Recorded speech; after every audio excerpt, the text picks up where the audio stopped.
Welcome friends, M Singh foundation YouTube channel पे आप लोगों का स्वागत है। 67वीं बीपीएससी पीटी और सीडीपीओ पीटी को दृष्टिकोण में रखते हुए हम लोगों का टेलीग्राम पे एक स्पेशल प्रैक्टिस सेट चलता है जो कि करंट और बिहार को कवर करता है। उसी के तहत आज एक नमूना आपके सामने लेकर उपस्थित हूँ। 25 प्रश्नों का ये सेट है जिसमें कि आपको बिहार और करंट अफेयर के प्रश्न हैं। पूरा बीपीएससी का पैटर्न है, पहले इस सेट को आप लोग देख लीजिए। इसका पीडीएफ हमारे टेलीग्राम चैनल पर भी अवेलेबल रहेगा। ई ऑप्शन इसके साथ है। ई का मतलब होता है कि नन ऑफ दिस या मोर देन वन, जो कि आपको बीपीएससी के पैटर्न में सेम आपको रहता है। आइए इसको हम लोग जरा देखते हैं।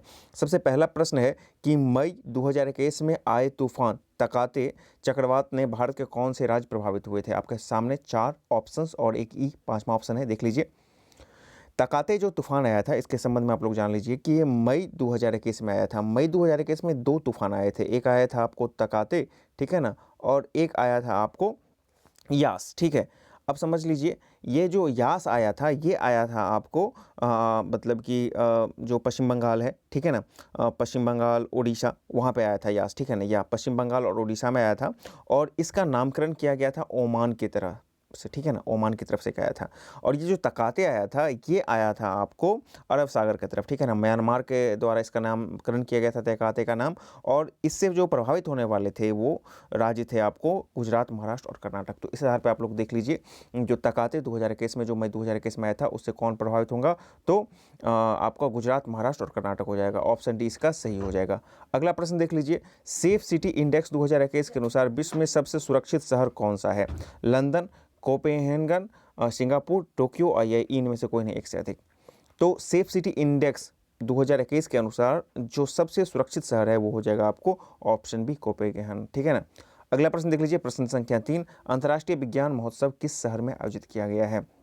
झांसी, नई दिल्ली, बम्बई या फिर पणजी या फिर ई। इसका सही उत्तर हो जाएगा आपका ऑप्शन डी, गोवा की राजधानी पणजी में जो है अंतर्राष्ट्रीय विज्ञान महोत्सव आयोजन किया गया था। प्रश्न संख्या 4 यहाँ पे बोल रहा है कि फरवरी 2021 में भारत ने किस देश के साथ ब्रह्मोस मिसाइल एवं अन्य रक्षा उपकरणों के खरीद हेतु समझौता किया था। और आपको जान के बेहद खुशी होगी, जो समझौता हुआ था उस पर अमलीजामा भी अभी हाल ही में लगा है, तो ये काफ़ी सुर्खियों में रहा था। जापान, जर्मनी, फिलीपींस, अमेरिका या ई। इसका सही उत्तर हो जाएगा आपका ऑप्शन सी, फिलीपींस के साथ इसका किया गया था। और फिलीपींस ने अभी कुछ दिन पहले ही इस पर बाकायदा सहमति भी जता दी है। अगला प्रश्न है कि लालंदर सहतूत बांध के निर्माण के लिए भारत ने किस देश के साथ समझौता किया है। नेपाल, चीन, बांग्लादेश, भूटान या फिर ई। इस प्रश्न का सही उत्तर हो जाएगा ई, नन ऑफ दीज, मतलब कि उपरोक्त में से कोई नहीं, ठीक है ना। क्यों? क्योंकि जो सहतूत बांध जो है ये आपको अफगानिस्तान के साथ भारत का समझौता हुआ था। अगला प्रश्न देख लीजिए, प्रश्न संख्या 6 बोल रहा है कि भारत के नौसेना अध्यक्ष कौन है। V R Chaudhary, Manoj Mukund Naravane, N K Singh या आर हरि कुमार या ऑप्शन ई। तो भारत के जो नौसेना अध्यक्ष हैं उनका टर्म है 25वां और वो बने हैं आपको आर हरि कुमार, ठीक है। प्रश्न संख्या 6 का सही उत्तर हो जाएगा आपका option D, R Hari Kumar बने हैं, 25वें बने हैं। जबकि जो वी आर चौधरी हैं वो 27वें क्रम पे ये भारत के वायुसेना अध्यक्ष बने हैं, ठीक है ना। और मनोज मुकुंद नरवणे जो है 28वें क्रम पे भारत के थल सेना अध्यक्ष बने हैं। तो इस आधार पे इस प्रश्न का जो सही उत्तर हो जाएगा भारत के नौसेना अध्यक्ष आर हरि कुमार। प्रश्न संख्या 7 आइए, ये बोल रहा है कि भारत के मुख्य सूचना आयुक्त कौन है। N K Singh, are Hari Kumar, Sushil Chandra या यशवर्धन कुमार सिन्हा। ऑप्शन ई, इनमें से कोई नहीं एक से अधिक।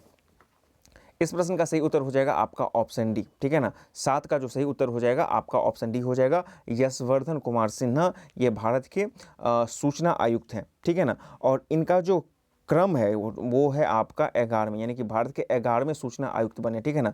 वहीं एन के सिंह जो है 15वें वित्त आयोग के अध्यक्ष हैं। आर हरि कुमार अभी आपको बताया कि थल सेना अध्यक्ष हो जाएंगे। और सुशील चंद्रा जो हैं 24वें टर्म के कौन हो जाएंगे, भारत के चुनाव आयुक्त हो जाएंगे।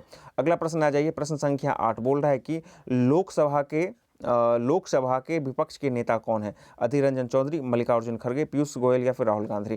तो अब इसलिए ये अधीर रंजन चौधरी हो जाएंगे, ऑप्शन ए इसका सही हो जाएगा। प्रश्न संख्या 9 बोल रहा है कि राज्यसभा में सदन के नेता कौन है। पीयूष गोयल, राहुल गांधी, अधीर रंजन चौधरी, मल्लिकार्जुन खड़गे या ई। इसका सही उत्तर हो जाएगा आपका ऑप्शन ए, पीयूष गोयल को हाल ही में केंद्र सरकार के द्वारा मतलब कि राज्यसभा में जो है सदन का नेता बनाया गया है। अब आप पूछिएगा लोकसभा में सदन का नेता कौन होता है, तो ऑब्वियसली प्रधानमंत्री लोकसभा में सदन के नेता हो जाएंगे, ठीक है ना। तो राज्यसभा में जो है पीयूष गोयल को बनाया गया है। प्रश्न संख्या 15वें वित्त आयोग के अध्यक्ष कौन है। N K Singh, V S Chauhan, Sushil Chandra या फिर राजीव कुमार। इसका सही उत्तर हो जाएगा आपका option A, N K Singh. प्रश्न संख्या 11 पर आ जाते हैं। डीआरडीओ के महानिदेशक कौन है? डॉक्टर के शिवन, जी सतीश रेड्डी, कुलदीप सिंह या फिर बीएस चौहान, या ऑप्शन ई। इसका सही उत्तर हो जाएगा आपका ऑप्शन बी, जी सतीश रेड्डी। अच्छा, के शिवन जो थे इसरो के पूर्व अध्यक्ष थे, वर्तमान में इसरो के अध्यक्ष चेंज हो गए। आप लोग कमेंट बॉक्स में बताइए कि इसरो के जो अभी हाल ही में वर्तमान अध्यक्ष बने हैं वो कौन बने, कमेंट बॉक्स में बताइए। अगला प्रश्न देख लीजिए, प्रश्न संख्या 12 बोल रहा है कि विद्युत मंत्रालय द्वारा जारी राज्य ऊर्जा दक्षता सूचकांक में प्रथम स्थान किसे प्राप्त हुआ है? कर्नाटक, महाराष्ट्र, राजस्थान या फिर हरियाणा, या ऑप्शन ई। इसका सही उत्तर हो जाएगा आपका ऑप्शन ए, कर्नाटक को प्रथम स्थान प्राप्त हुआ है। प्रश्न संख्या 13 पर आ जाइए। भारत का पहला वर्टिकल टावर फॉरेस्ट माना फॉरेस्ट कहाँ पर बनाया गया है? देहरादून, भोपाल, बम्बई, बेंगलुरु या ई। तो अभी हाल ही में जो वर्टिकल टावर फॉरेस्ट बनाया गया है माना फॉरेस्ट, ये आपको कर्नाटक के राजधानी बेंगलोर में बनाया गया है। ऑप्शन डी इसका सही हो जाएगा। प्रश्न संख्या 13 का सही उत्तर हो जाएगा ऑप्शन डी। अगले प्रश्न पर आते हैं, प्रश्न संख्या 14। नीति आयोग द्वारा जारी इंडिया इनोवेशन इंडेक्स 2.0 यानी कि ये जो नीति आयोग का इंडिया इनोवेशन इंडेक्स है उसका ये दूसरा संस्करण है जो कि 2020 में जारी किया गया था, 2021 में जारी किया गया था। इसके अनुसार 2020 में किस राज्य को प्रथम स्थान प्राप्त हुआ है? कर्नाटक को, महाराष्ट्र को, गुजरात को, केरल को, या ई इनमें से कोई नहीं एक से अधिक। तो प्रथम स्थान जो प्राप्त हुआ है वो बड़े राज्यों में कर्नाटक को प्राप्त हुआ है। ये 3 श्रेणी में जारी किया गया था इंडिया इनोवेशन इंडेक्स, ठीक है ना। एक था आपका बड़े राज्य, उसके बाद था मझोले राज्य और पूर्वोत्तर राज्य में। तो इस आधार पर जो इंडिया इनोवेशन इंडेक्स था इसका 3 श्रेणी था, एक था बड़े राज्य, ठीक है ना, उसके बाद पूर्वोत्तर और पहाड़ी राज्य और केंद्र शासित प्रदेश। तो कर्नाटक को जो बड़े राज्य में प्रथम स्थान मिला है। इसमें भारत का मतलब बिहार का स्थान सबसे नीचे है। ओवरऑल रैंकिंग में जो है आपका दिल्ली को समग्र रूप से प्रथम स्थान मिला है। तो इसका सही उत्तर हो जाएगा आपका ऑप्शन ए हो जाएगा, कर्नाटक। प्रश्न संख्या 15। हाल ही में एशियाई क्रिकेट परिषद के अध्यक्ष किसे चुना गया है? रितेश सिंह, आर्यन शर्मा, राहुल द्रविड़ या फिर जय शाह। इसका सही उत्तर हो जाएगा आपका ऑप्शन डी, जय शाह। प्रश्न संख्या 16 बोल रहा है कि आर्थिक सर्वेक्षण 2020-21 में उल्लेखित ए माइंड विदाउट फियर का संबंध किससे है? मनमोहन सिंह, प्रणब मुखर्जी, अमर्त्य सेन, रविन्द्रनाथ टैगोर या इनमें से कोई नहीं एक से अधिक। तो आर्थिक सर्वेक्षण जो 2021 पेश किया गया था उसमें ए माइंड विदाउट फियर इस टर्म का प्रयोग किया गया था वित्त मंत्री निर्मला सीतारमण के द्वारा। तो ये जो संबंध है ये रविन्द्रनाथ टैगोर से संबंध है। ऑप्शन डी इसका सही हो जाएगा। उनकी कृति से इनको लिया गया था ए माइंड विदाउट फियर। प्रश्न संख्या 17। किस राज्य केंद्र शासित प्रदेश की सरकार ने देशभक्ति बजट पेश किया है? असम, दिल्ली, उत्तराखंड, उत्तर प्रदेश या ई इनमें से कोई नहीं एक से अधिक। तो दिल्ली के द्वारा हाल ही में राष्ट्रभक्त यानी कि देशभक्ति बजट पेश किया गया था। प्रश्न संख्या 18। परशुराम कुंड मेला आयोजन किस राज्य में किया गया है? असम, अरुणाचल प्रदेश, सिक्किम, पश्चिम बंगाल या ई। अरुणाचल प्रदेश इसका सही उत्तर हो जाएगा ऑप्शन बी। अगला प्रश्न देख लीजिए, प्रश्न संख्या 19 बोल रहा है कि हरेला उत्सव किस राज्य में मनाया गया है? उत्तराखंड, उत्तर प्रदेश, बिहार, मध्य प्रदेश या ई। तो हरेला जो उत्सव अभी हाल ही में मनाया गया है वो मनाया गया है आपको ऑप्शन ए हो जाएगा, 19 का ऑप्शन ए हो जाएगा। उत्तराखंड में अभी हाल ही में हरेला उत्सव मनाया गया है, ठीक है ना।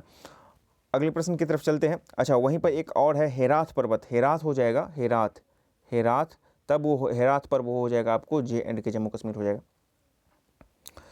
प्रश्न संख्या 20। रेलवे बोर्ड के सीईओ कौन है? सुनीत शर्मा, पीयूष गोयल या सुरेश प्रभु। इसका सही उत्तर हो जाएगा ऑप्शन बी, सुनीत शर्मा। प्रश्न संख्या 21। बिहार में कुल कितने राष्ट्रीय उच्च पथ हैं यानी कि NH? अब यहाँ से बिहार का प्रश्न शुरू हो रहा है। बिहार में कितने NH हैं, ठीक है ना। तो ये आर्थिक सर्वेक्षण 2020-21 में इसको कहा गया है कि बिहार में वर्तमान में 2020-21 के अकॉर्डिंग आर्थिक सर्वेक्षण के अनुसार कुल 58 NH हैं, नेशनल हाईवेज हैं। अगला प्रश्न देख लीजिए, प्रश्न संख्या 22 बोल रहा है कि बिहार सड़क घनत्व के दृष्टिकोण से कौन सा स्थान रखता है? पहला, दूसरा, तीसरा, चौथा या इनमें से कोई नहीं एक से अधिक।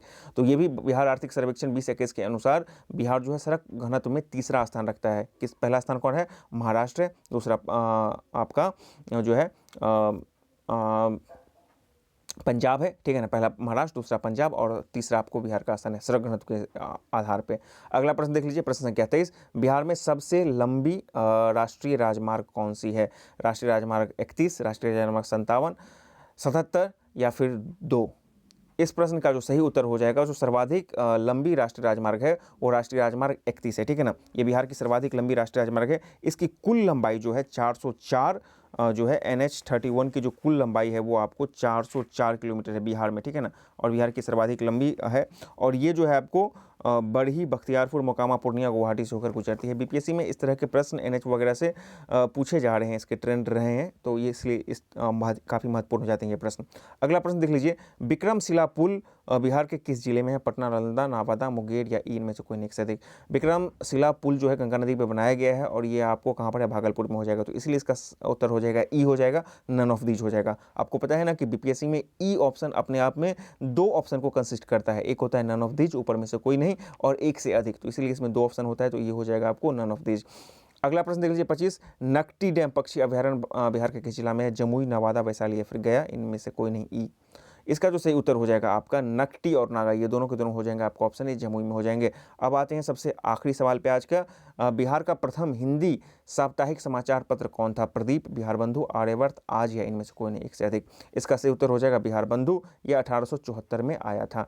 उसके बाद बिहार हेरल्ड 1875 में आया था, और इस्लामू अरूबल करके जो है आपको वो 1876 में आया था। तो 74, 75, 76 जो है उर्दू, मतलब पहले आया था हिंदी, उसके बाद अंग्रेजी, और फिर 76 में आपको उर्दू आया था। तो ये बिहार से कुछ महत्वपूर्ण प्रश्न थे। ये सवाल तैयार किए गए थे आपको डॉक्टर राजकुमार मंडल, जो वर्तमान में अभी जो है रेलवे के अंतर्गत सीनियर क्लर्क के पोस्ट पर कार्यरत हैं। तो इस तरह के और भी बेहतरीन प्रश्न यदि आप चाहते हैं कि बीपीएससी सीडीपीओ के लिए आपको चाहिए, तो आप हमारे टेलीग्राम को ज्वाइन कर सकते हैं। वहाँ पे प्रत्येक दिन आपको इस तरह के प्रश्न जो है प्रोवाइड करवा दिए जाते हैं। Thank you very much for watching this video. यदि आप चैनल पर हैं तो चैनल को सब्सक्राइब करें, वीडियो पसंद आए तो उसे लाइक शेयर करें। और कल आपको जो है बीपीएससी में बीपीएसएससी जो है एसआई मेंस के लिए जो है चौथा सेट, इससे पहले हम लोग 3 सेट ला चुका है, चौथा सेट आपको कल आ जाएगा। धन्यवाद।